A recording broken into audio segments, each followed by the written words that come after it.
Thank you very much for coming out on this very soggy evening. My name is Elizabeth Anderson, and I'm the Executive Director of the American Society of International Law. And it's really a privilege to welcome you here to our headquarters, Tillar House.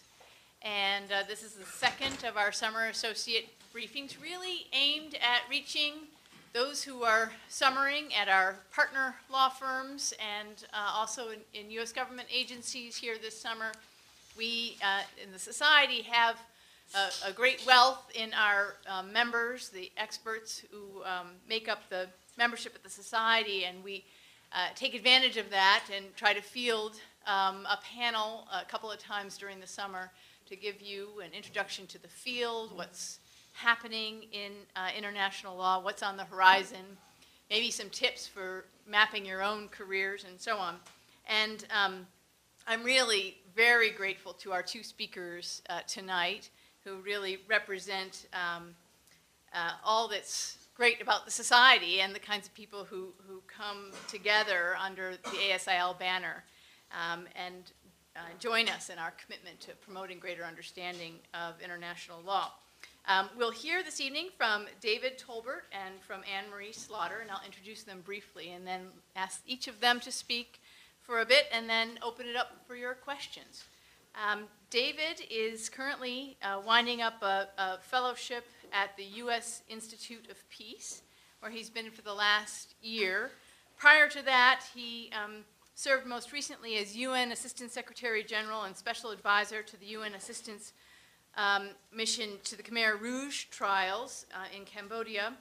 And from 2004 to 2008, he served as Deputy Prosecutor for the Yugoslav Tribunal, where he had previously also served in roles as Registrar and Chef de Cabinet of the President of the Tribunal. David has also held other positions in the UN and also ran ABA-CILI, the American Bar Association's Overseas Legal Development Project. Most exciting right now is that, hot off the press a couple of weeks ago, he was just appointed Registrar for the new UN Lebanon Tribunal. So maybe he can tell us a little bit about what he expects there. And after hearing from David, we'll hear from Anne-Marie Slaughter, a past president of the American Society of International Law and currently the Director of Policy Planning at the U.S. State Department. Those of you who don't know about policy planning, that is the office that essentially functions as the brains of the State Department. Some might say the brains of the entire U.S. government. We don't introduce ourselves that way. Well, you heard it from me.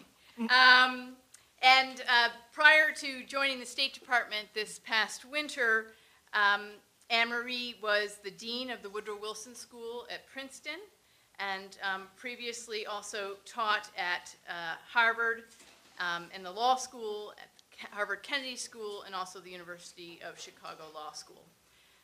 So without further introduction, please join me in welcoming our speakers, and we'll hear from them. Sure? No, go ahead. Okay. Well, thank you, and thank you, Betsy. It's very good to be back in Tillar House. I spent a lot of time in this room in the winter. I served on the task force in the ICC and the U.S. and the U.S. relationship with the ICC. And there may be a little bit of blood on the floor, and it may be mine or it may be one of my opponents. But in any event, we reached a consensus. And if you look at the, I'll not mention the names, but if you look at the lineup, it's pretty unbelievable that we reached a consensus on where U.S. policy should go vis-a-vis the ICC. So Betsy, I'll make a plug for the report. I'm sure there are copies around, and if you can't get your hand on a copy, it's online, and it's riveting reading, I assure you. And it's very good, and it was a great product. It was chaired by Will Taft, who was the legal advisor in the first term of the Bush administration, and Pat Wald, who is a judge at the Yugoslavia Tribunal, who I worked with closely, and a number of other well-known figures. So hats off to the Society for putting this together, and I think it's had an impact, and hopefully leads the way for the Obama administration for the future. I thought I would talk a bit about international criminal law, because what's interesting is if we'd had this conversation 15 years ago, or probably even 10 years ago, I wouldn't be here because really the field didn't exist. Of course, there were professors who taught international humanitarian law, and there were military lawyers who studied the laws of war and so forth. But there wasn't, other than Ben Ferencz and Whitney Harris and a couple of other surviving prosecutors from Nuremberg and perhaps Tokyo, there would be no lawyers who could get up here and talk to you about what it was like to work at an international court, a criminal court at least. It's interesting to me because we, every year with the Society, puts on a meeting at the end of August where they get the current prosecutors from the ICC in Cambodia and former Yugoslavia and Rwanda and so forth, and we meet with the surviving prosecutors from Nuremberg. And this is really, I was there a couple of years ago, and very moving experience. But there's that gap between these gentlemen who did these prosecutions in '48 and people like myself who 50 years later are trying to do the same thing. Now that I'm a registrar again, I hope I get invited. I come from a Presbyterian background, and they say once in the fold, always in the fold. So I hope as a prosecutor I can continue to stay in the prosecutorial fold.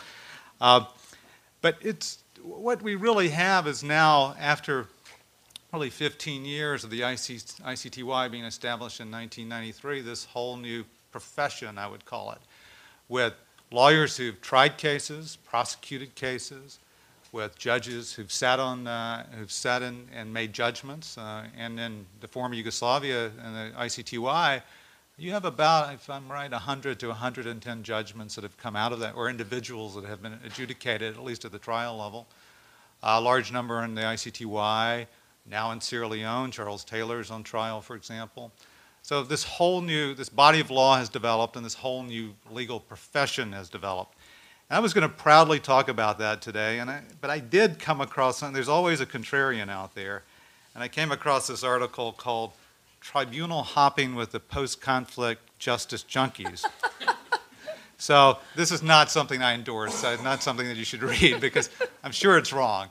But what I wanted to talk about is what I think is a much more kind of positive experience. And let me just tell you briefly how I got into this. I mean, every story of everyone who's in this field is, I think, unique. But I was a lawyer working for the UN in Vienna. I worked for UNRWA, which is the UN organization that deals with Palestinian refugees.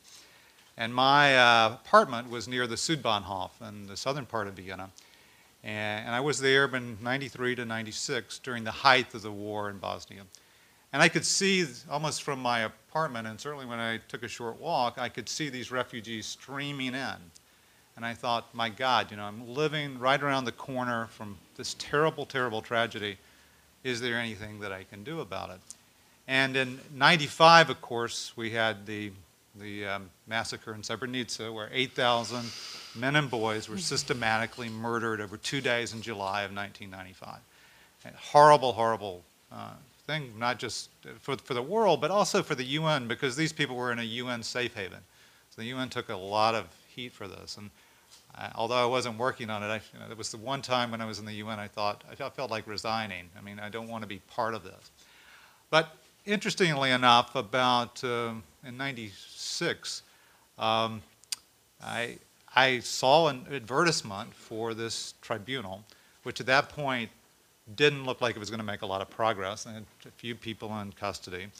And I thought, this really looks interesting. And I had, of course, when I had done my LLM, I had studied a bit about it. Interestingly enough, I had sort of skipped international humanitarian law because I thought, well, that might not be so relevant for my career. So I wasn't the best prophet in this regard, because a few years later, international humanitarian law was very much on the forefront, and I ended up deeply embedded in it, and I wish I'd taken the course because I had to really catch up.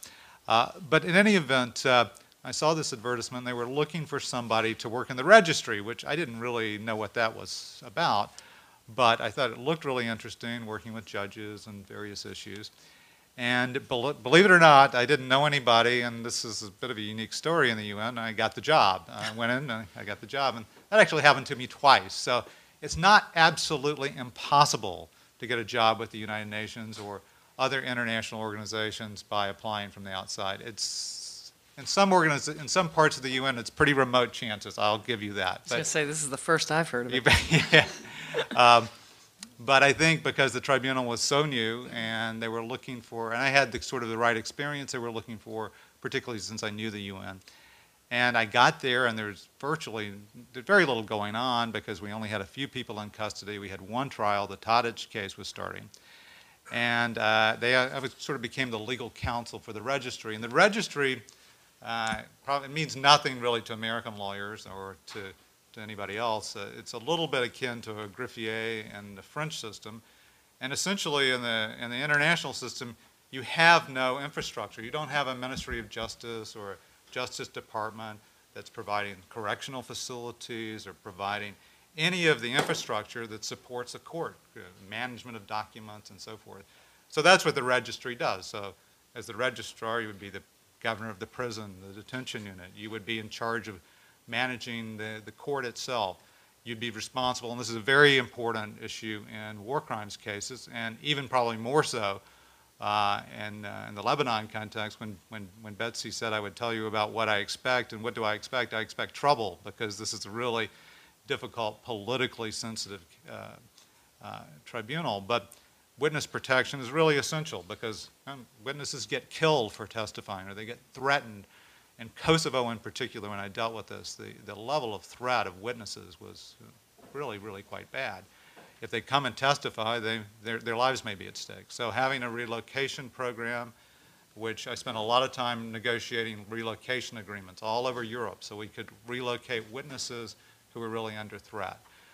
We did not have, ultimately a prison. So when we sentenced someone, where was the sentence going to be enforced? So I negotiated agreements with states all over Europe to enforce those sentences. And there are a lot of interesting technical legal issues that go with that. I mean, very interesting, which there's no time to discuss tonight.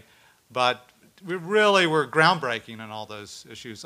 Subsequently, as Betsy mentioned, I moved up. I got to know Gabby McDonald, who was the American judge. We became very close, and I went with her to New York, where she gave a speech on the ICC to the PrepCom. And I went, and we had somehow or another I ended up going with her. And I stayed up all night rewriting the speech. And after that, when she became president, she asked me to be her chef de cabinet, which at that point we had 14 international judges. Very difficult group to manage, I can assure you. And so I worked with her. And in addition to the tribunal's work is really getting started. And what we were really concerned about is being in The Hague, and the case is actually affecting the former Yugoslavia. We were taking a pounding in the press. Everything was blamed on the ICTY. We were criticized repeatedly, and we weren't really defended at all.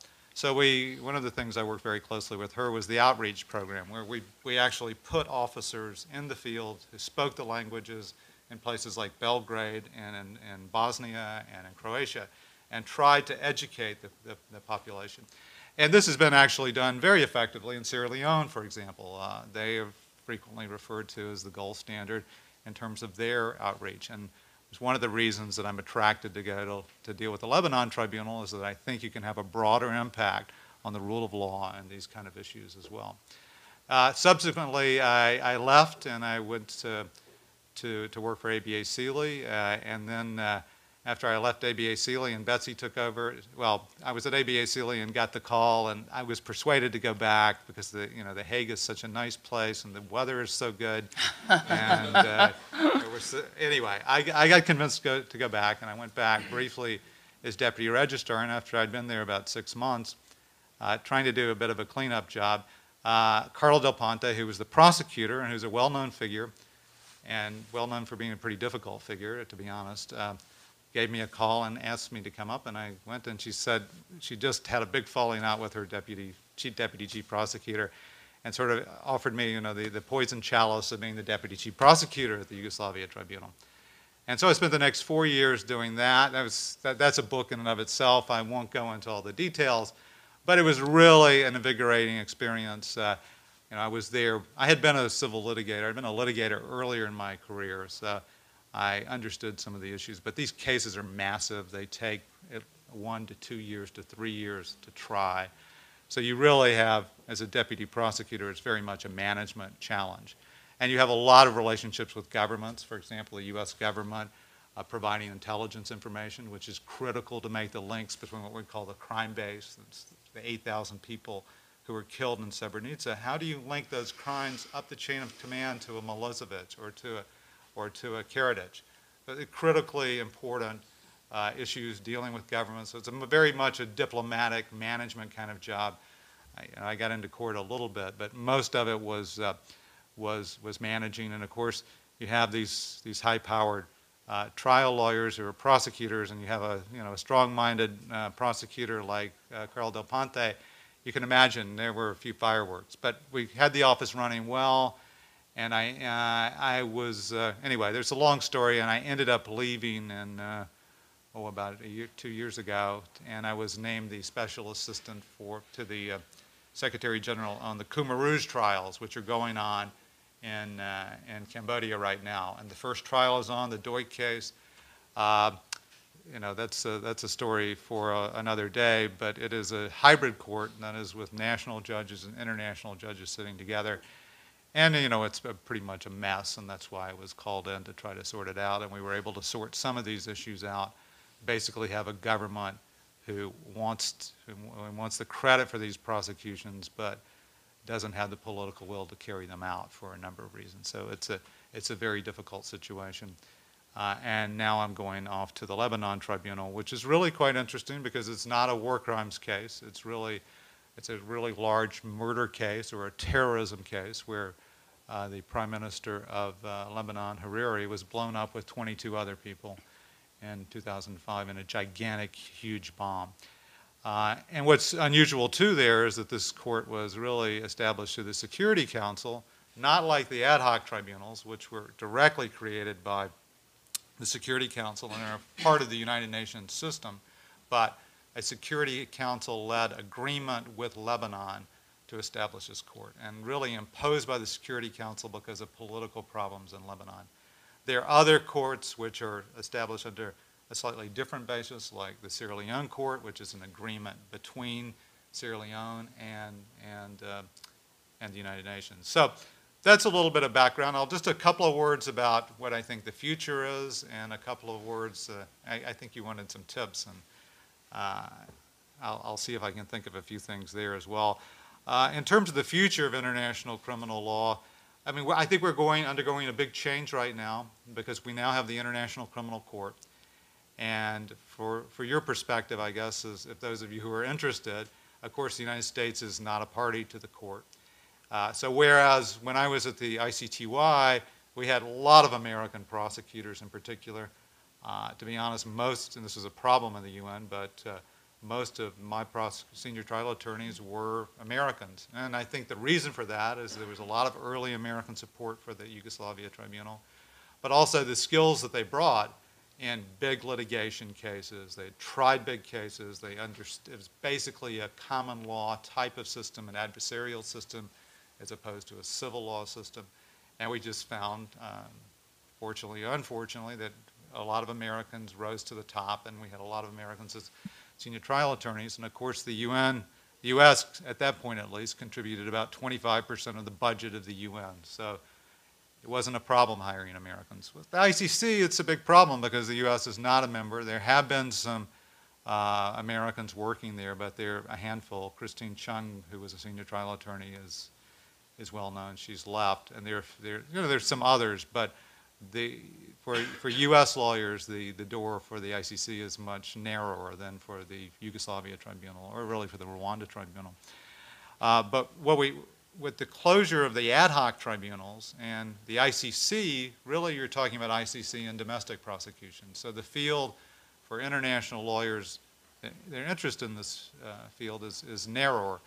But I still think there's still a lot of opportunities because I don't think we've seen the last of the hybrid courts. Sierra Leone is closing down.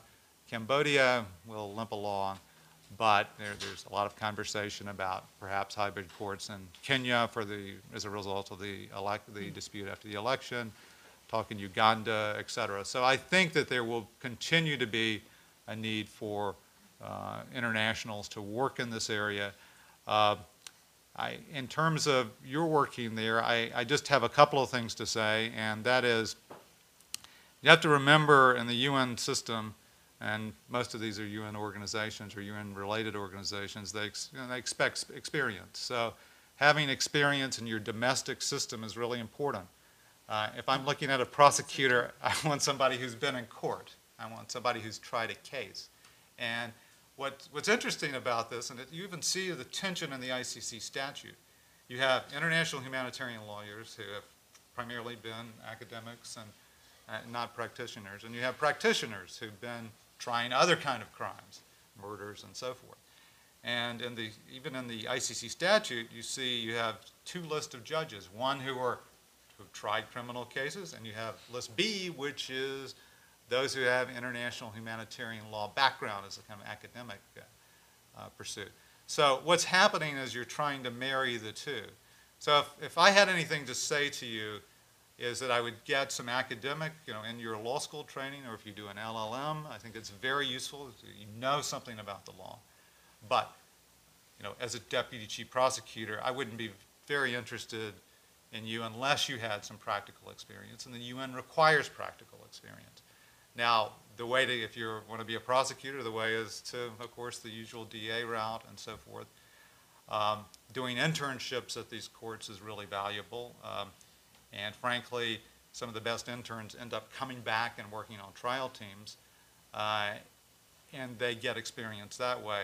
There's a hook in the UN system which is worth mentioning. That is, once you have an internship, you have to leave for 6 months before you can come back. So you always have to be a little bit cognizant about that. But what I would encourage you to think, and in the chambers, I think it operates a little bit differently with the judges, because they have judicial clerks, a bit similar to what you have in terms of clerks here and the U.S. federal system. So you can have a very good academic background and a bit of experience. You'll need a couple of years of experience and apply to be a clerk in one of these courts. The problem is there's no real career ladder. You're going to be able to maybe move up one notch, but there's not really a long-term career ladder, particularly in the chambers and probably to some extent in the registry as well. So my advice, and I give this advice regardless of the group, that is that if you really want to be in one of these courts and you're really interested in working there, you need to know your own system. You need to have gone, you need to either have written briefs or gone in front of judges and have practical experience, and then you can, with some academic background, either in law school or after that, you can be very, very valuable. And at the end of the day, of course, language skills can be very helpful. You're lucky in that English tends to be the working language in the UN, but particularly in conflicts in Africa, French is really essential for a lot of the ICC's work, for example, and a lot of the other things that are going on in this area of the law. Of course, if you speak Arabic or you speak other languages, that can be really very, very helpful, although that's not really a requirement. So I hope that gives you a little bit of an overview. I didn't want to take all the time, and we look forward to having questions, and I'm looking very much to Anne Marie's comments. So. Thank you. So perhaps the first thing I should say is I completely agree with your conclusion about if you want to do international criminal law and other kinds of international law, actually a grounding in domestic law is very important, and I'll come back to that. But I was interested to hear you say it because you live it. I used to preach it just watching who out of my law school classes or my law school colleagues got picked. And it's the people who know domestic criminal law, because that's in the end what you need to know.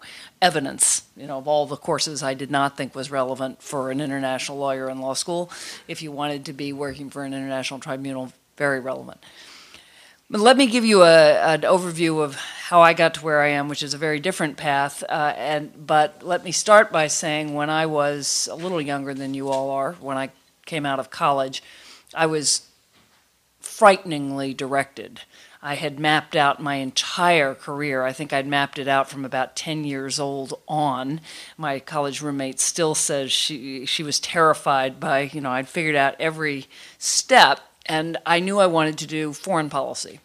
My mother's Belgian, my father's American. I always say I'm the product of an international affair. I spent my childhood going between Brussels in the summer and Virginia, and for the rest of the time, early exposure to the difference between cultures, different languages. It's just always what I wanted to do for as long as I can remember. And I had figured out that to go to the State Department to do foreign policy, there was a pretty clear path. It involved going to law school and then working for, in my view, a large New York firm, although a Washington firm would have done as well. But the people, when I graduated from college, Cy Vance was the Secretary of State, and he followed what had been a very well-established path from the big New York Wall Street firms. The senior partners were tapped for State Department jobs, and they took their associates with them. As special assistants or deputy assistant secretaries or whatever it was. And in fact, every Secretary of State between 1875 and 1941 was a lawyer, more or less that model, a senior New York partner. So I figured this out. I was going to go to law school, and I was going to go work for a New York law firm, and then I was going to try to find a partner who was interested in going to Washington or had gone to Washington, and then I would, hook my wagon to his, I assumed it was a he, there were no women in this realm then, to his star and hope to go to Washington. And the plan worked very well. I got a master's first, but I went off to law school, and actually my first summer I couldn't get it. I had to stay in Boston, and I got a job in a Boston firm. My second summer I worked at Simpson Thacher, indeed, where Cy Vance was a partner, and I thought, this is great. And there was just this one problem. I couldn't stand the work. It was not Washington work. I'm going to say that right away, because I actually think, for reasons I'll say, if I'd come to a Washington firm, my whole career might have been different. But this was large-scale international corporate litigation, where the deals were so big, I didn't even know who the clients really were. In fact, I'm pretty sure in some cases they were arms deals that I was working on, and I didn't even know that. All I knew was I was going through documents, editing them. I was one of some 60 summer associates. We were all entirely fungible because basically the firm just needed us to work on these enormous corporate deals. So after that summer, I realized there was kind of a problem with the grand plan, which was that I actually had no interest in working, which I did need to do to support myself and justify my education, in a firm long enough to hook myself to a partner and get to Washington. So, slight problem. Took a major detour. I literally just kind of got off the track. All my law school classmates went off to firms or clerkships, and we're all doing well. And I stayed around at Harvard Law School, entered a PhD program, but only because that way I could get a fellowship and could pay the bills. You had to be a graduate student if you're in a university, you have to have some student status. And I worked for a Harvard law professor who had been legal advisor to the State Department under Kennedy, named Abram Shays. And for 4 years, I essentially just worked for him as a freelance associate. Some of your professors undoubtedly have arbitrations or big cases. He represented Nicaragua against the United States when Nicaragua sued the U.S. in the mid-'80s over our mining the harbors. It was very dramatic because he had been the United States' top lawyer. He had been the legal advisor, and now 20 years later, he was turning around and suing the United States on behalf of Nicaragua. He said, and it's become my mantra, there is nothing wrong with holding the United States to its own highest values. In his view, we had no business mining Nicaraguan harbors against international law, and if he had to represent Nicaragua to prove that point, he would do that. But he got lots of wonderful cases because he was a big Harvard law professor, and I worked for him as a kind of freelance associate.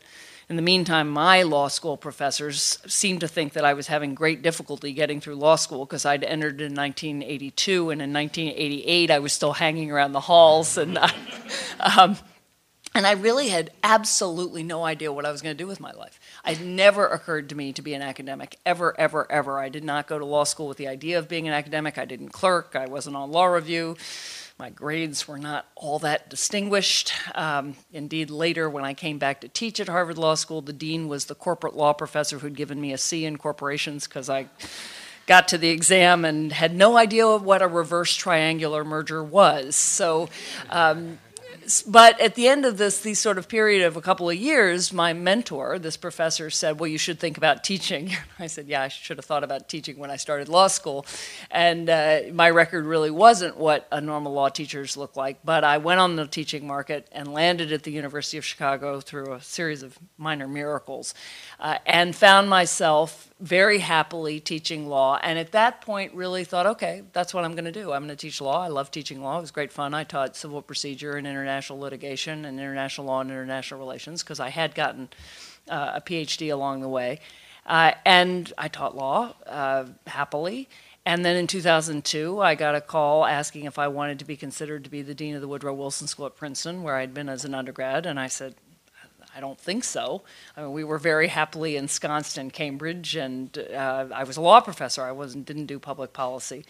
But it was interesting enough, I went for an interview, and I was totally sold by the new president of Princeton, a woman named Shirley Tillman, and by the idea of actually doing foreign policy again, which had been my first love, and which I'd done some of as a law professor, but when I became a dean, then I could do it at least a third of the time.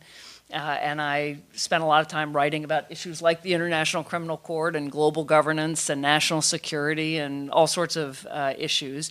And then find myself here. Secretary Clinton's staff called me in December. I did not have a previous relationship with her, but I'd been recommended to her. She asked me to come for an interview in December, so there's another proof. Yes, you can get a high State Department job without having worked on the campaign.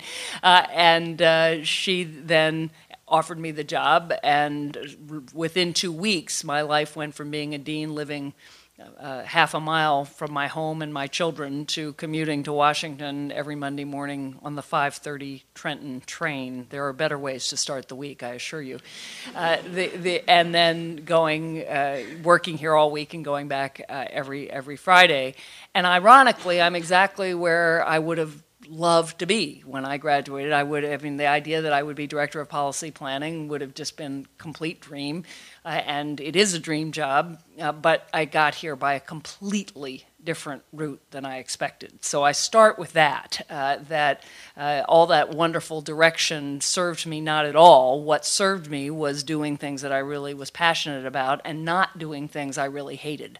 So I wasn't willing to, I did have 4 years there where paying the bills was a serious issue, but I didn't want to go do something I really didn't like, as long as I could find something else.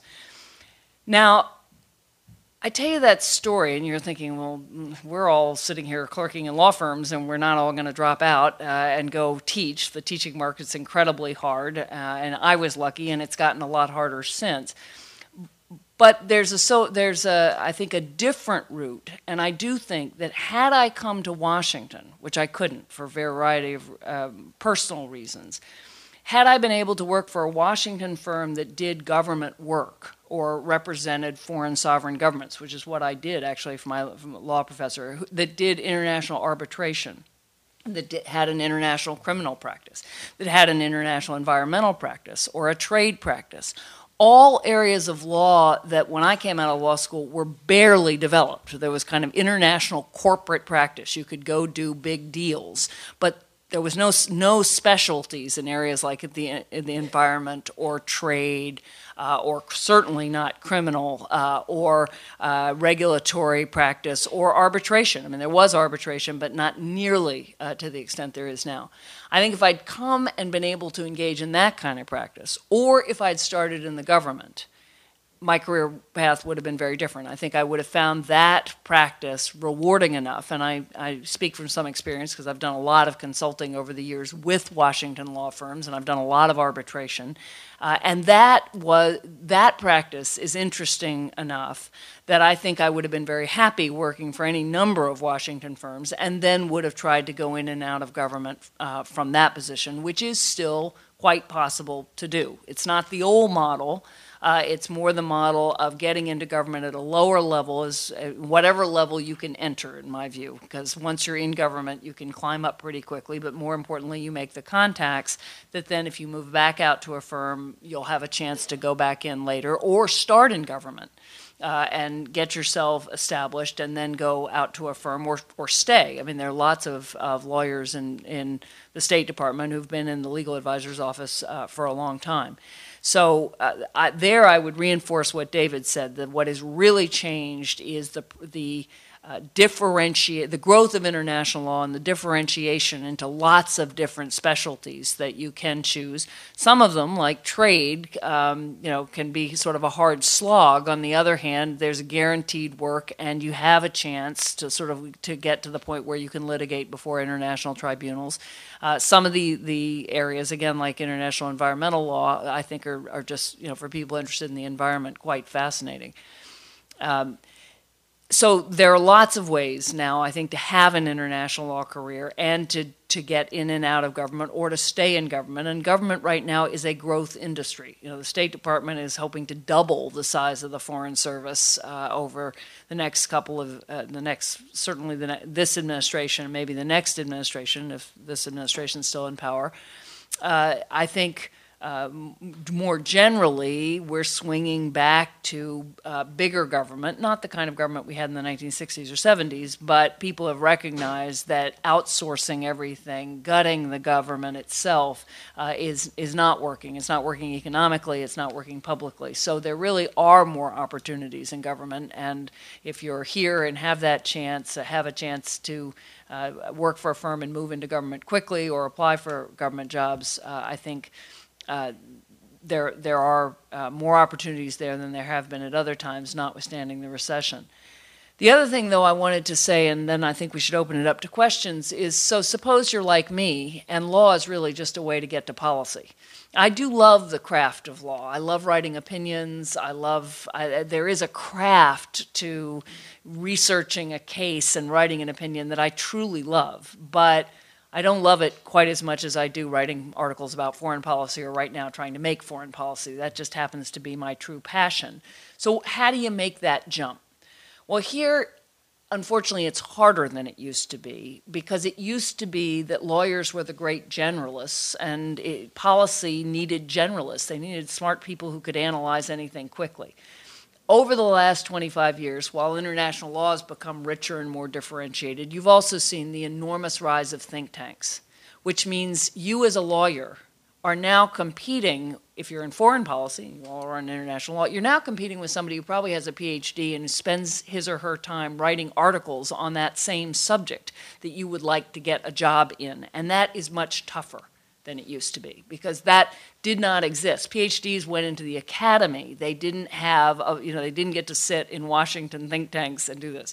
So there are a couple things you can do. You can write some articles in an area you care about, whether it's the environment or nuclear proliferation or human rights, and then try to make the jump to a think tank. Because you can do that. The JD does qualify you as long as you can prove that you have real expertise. It is an equivalent of a doctoral degree. So you can make that jump, and some people have done that. Or you should get involved with a campaign or take a job at a very low level to work your way up. There are still plenty of examples of lawyers who are in top positions. I met today with our new ambassador to Canada, who is a lawyer at Sun and Shine in Chicago. It happened to be the right city. Had a good friend by the name of Barack Obama. Hey, presto, he's going to Canada. But the point being, before that, he's been working in the White House in a whole raft of jobs, and there are plenty of lawyers around. In fact, if I look at the early morning meeting with the secretary every morning, there are 10 of us sitting around the table. One is Jim Steinberg, lawyer. And he's the old model. He's just an incredibly smart guy who can do just about anything and has mastered any number of subjects. Harold Coe, lawyer, dean, who is the legal advisor, and me, lawyer who moved to policy via academics. There's plenty of room still for lawyers, but you do have to think about it more. Either get in early or think about, at some point, you're going to have to make the leap to policy, and you're going to have to do it by writing articles and then getting a policy job, rather than assuming you're going to get to be a partner and somehow, as a partner, you're going to be asked in to take care of East Asia policy or human rights or refugees. That's a lot harder, because there are subject matter experts now that will give you competition. So with that, I still think the prospects for international lawyers are much brighter than they were when I came out of law school, because there are many more things to do other than big corporate deals. But I also think you have to be more strategic about how to move from law to policy. Well, wonderful. Let's open it up for questions. I'm sure someone will break the ice. Yes. Okay. I actually have a public policy background, and I did that before going to law school. Yeah, I'm actually trying to get back into it. And I happen to work at the Department of Labor. There you go. Where I found opportunity limited, actually. I just wonder if you both could comment more, again, on some of these growth areas in international law. You mentioned criminal, environmental. I have interest in trade and labor, you know, some of that, maybe some tie-ins with the UN. So I mean, I think trade and labor. I mean, I don't know what the opportunities are in the Labor Department, but from where I sit in the State Department, a huge amount, when we think about our relations with Africa and our relations with Latin America, the trade deals are very important, but the trade deals can't get done unless we deal with the labor and environmental issues. So I actually think that intersection is pretty rich, and not just because you could work at USTR, but because you could work in the Economic Bureau of the State Department, you could work in the International Bureau of Justice, you could work at the Treasury. I mean, there's that nexus seems to me to be one that will just get more and more important, because it's going to be harder. We need to do more trade deals for development reasons. We're never going to be able to see the development we want just with aid. We need trade. But politically, even out of a recession, the environmental labor issues are going to get tougher and tougher. Yeah, just from sort of the UN angle, because you asked about that, there are obviously specialized agencies of the UN working on this. You have the ILO, obviously, which is the oldest international organization because it dates back to the League of Nations. It's the one thing that survived, I think. And you have the WTO, which is quite interesting, actually, and their trade dispute resolutions and all of that. The problem, of course, is getting in the door, because I take your point. You know, I don't know anybody else other than myself who's been able to get in a couple of times to the UN just on an advertisement.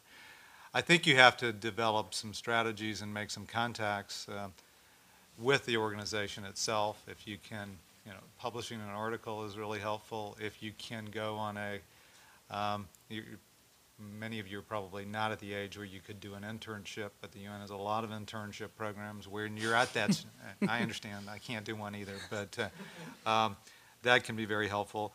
If you have professors or those who, for example, the WTO appear before the tribunals, who actually have worked there, they will have contacts into the to the organization. You know, I must say, I get calls all the time about people that would like to be in one of the tribunals. I mean, the title of this, Tribunal Hopping with the Post-Conflict Justice Junkies, is not completely irrelevant. There's a lot of truth. There's a network.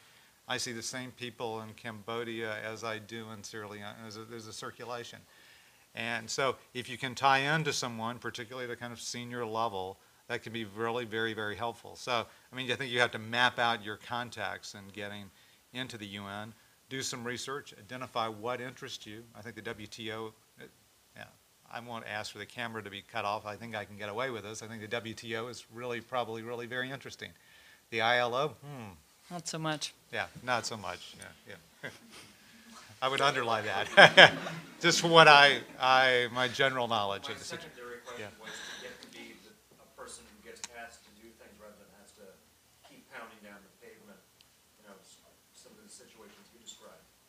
It seems to me that people that are successful in Washington don't necessarily have to look for the next position. They get asked for it in some cases. I think that's somewhat true, but I have to say I get many, many, many resumes, and I'd say 50% of it is just is having sent your resume at the right time. It's not as if I have time to go through the 100-odd resumes I've been sent, but if I get the resume that looks good at the moment that I'm looking for that person, there it goes. And I know plenty of people who do that. So some of it is just staying in the game and sending it, because it isn't. It's not that it's not a meritocracy, it's that people don't have time to be as systematic as you would like. So I don't think it's just that, I don't just think of people, oh, I'll ask that person. I do hire people from just resumes or contacts, but it just happens that it's a particular time I'm looking to hire. Just from the UN perspective, it's definitely not a meritocracy, and so people who are good develop reputations, and you can work in the system after you develop a reputation for being good. Because honestly, that fairly significant percentage of UN staff or small percentage are carrying a large percentage. I'll just put it that way. And so if you develop a reputation as somebody who's good, then you'll find that you get called back. And once you're in the system, your name gets known. And then the doors do start opening for you. Of course, if you get a reputation as being bad, well, then, yeah, good luck. Yeah. Other question? Yeah. You mentioned you look at the resume and experience. When you say starting out early and taking a lower position, let's say in the government, are there specific things you're looking for when you're looking at someone's resume, or what kind of experience beyond the domestic criminal would the UN look at? Well, again, from the State Department point of view, that's why I said get involved with a campaign. I really do think that every 4 years, or if you're interested in the Senate or the House, rather every 2, there's really an opportunity to just get involved and be a jack of all trades, do whatever is needed doing. But in a campaign, what's important is willingness to get in there and loyalty and drive.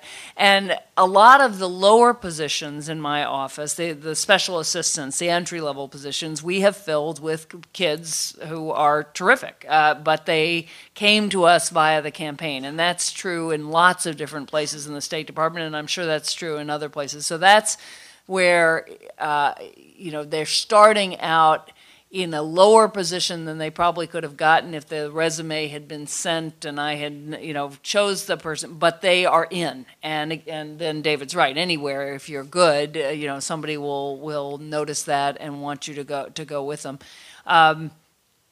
Beyond that, beyond that, there's an overall hiring process. I mean, Change.gov people do send you names, but what has happened, I have found, has been more, somebody leaves and suddenly I need somebody who does Middle East, and at that point, some faculty member I know or think tank member I know sends me the resume of some young person, says this person's terrific, and I think, I need somebody right there. And that's when I tend to go with that person rather than sorting through all the resumes I've received. Yeah, I think in the UN context, well, particularly in International Criminal Tribunal context, the internship, getting your foot in the door, you can, of course, they'll work you to death. But on the other hand, you get to be known. Yeah. And even if you have to go away for 6 months, you stick in people's minds. There's a small network and they talk, and that's probably the way you come through. In the UN more generally, I think most of the action, to be honest, in the UN is not in UN headquarters. Where you want to be is a peacekeeping operation. Yeah. You want to be at one of the tribunals. You want to be on the cutting edge. If you're stuck in a, dare I say, bureaucratic post in New York, and I've spent some time in New York, that's pretty deadening. So. And even if you are interested in New York, at the end of the day, they are looking for the people who are stars in peacekeeping and in other places. And you start, for example, I'm at the ICTY. I was in New York 2 weeks ago to talk about the Lebanon thing, and I had about 6 people from the ICTY in the cafeteria come up to say, David, what are you doing here? And these people have been sort of imported into headquarters, which is not something I would never expect, because they're not doing international criminal law anymore. They're doing other things, like the administration of the internal justice system and so forth and so on. So these organizations, no matter the UN, no matter how inefficient bureaucratically, does still tend to identify talent. So I would say get out in the field if you're really interested in the UN or an international organization. And then if you're really interested in coming in and suffering in headquarters, then that's always a possibility. Okay, time for one more question on my side. Yeah. What's the benefit of doing a dual degree in master's while you're in law school? So I think there's a high benefit, although I'm going to say that with, I understand it's a very tough job market, and you are adding an extra year of school. It is my perception that for lawyers interested in policy, for many of the reasons I said earlier, the benefit of a policy degree is, A, you have that extra credential, and that's a good thing, but even more important, you have a policy network, because your policy school colleagues are all going into government or NGOs. And when it comes to getting those doors opened, it's very valuable to have those colleagues. So if you think about, you're a lawyer, you want to get a job in an NGO, you can go the straight legal route, but that's very tough. And generally, they want you to have gone to law firms first. Or you can go the political route, and there your legal skills will still always be very helpful, and frankly, that's a great credential. I strongly recommend it. But you have that extra edge. So I think maybe particularly in this job market, and that's again something that's grown up that was just not that true when I came out of school in the 80s. There were policy schools, but they weren't nearly as big, and the degrees weren't as well known. I think having a JD MPA can really be a help, both credential-wise and network-wise. You need to go, don't you? I do need to go. Well, thank you very much to David and Anne-Marie. They have very full dance cards and have been generous to share time with us tonight. Maybe, I know Anne-Marie, you've got to run. Maybe David, we I'll can stick around. relay Okay. you for a little bit to visit with folks. And thank you to all of you for coming. I hope you'll consider joining the society. Absolutely. Yeah. Networking. One of the messages that came through is how important networking is, and the society is really a great network for you with people like this and lots of others. 4,000 members in 100 countries, and many of them here in Washington or in your universities. And you can join the society, benefit from our publications, learn about international law, come to our annual meeting. If you missed the 2009 annual meeting, we have a little present for you downstairs. The annual meeting programs are now available on MP3 download, so while your friends are zoning out to music, you can be learning about international law. And downstairs there are CDs with 2 of the sessions from the conference that are there, complimentary, and give what your appetite about others. So I hope we'll see you here often at Tillar House and in the society. Thank you very much. Great, thanks. Oh, good to see you. Our paths will cross again, I'm sure. unquestionably. Well, I'll be coming to Washington. Good. So, yeah.